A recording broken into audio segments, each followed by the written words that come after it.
सर्वांना श्री स्वामी समर्थ। आज सकाळी सगळी कामं उरकली आणि रेयांश रडत होता. त्याला स्कूलला सोडून आले आणि घरामध्ये आल्यानंतर किचनवरती काहीही पसारा असो, पहिल्यांदा असं वाटतं की तोच आवरून घ्यावा, कारण माझी आज बरीच कामं पेंडिंग होती. आणि त्याला घेऊन आले.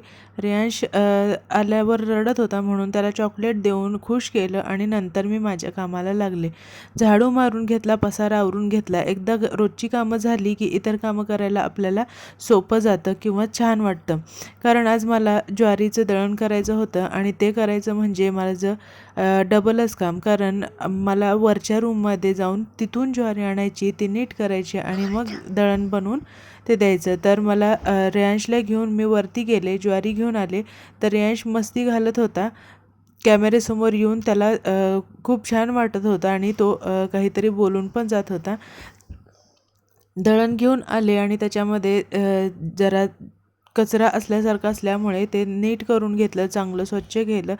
कचरा म्हणजे घाण काही नाही, पण ज्वारीचंच असल्यामुळं थोडासा टाईम लागतो. तर हे एकदाचं काम उरकलं ना तर मग बाकीची कामं करायला सोपं जातं, किंवा आठवड्याचं एक मोठं काम उरकल्याचं मोठं समाधान होतं. म्हणून जे अवघड कामं आहेत ना ते पहिले करून घेते. तर असा माझा दिवस गेला. तर व्हिडिओ कसा वाटला नक्की सांगा.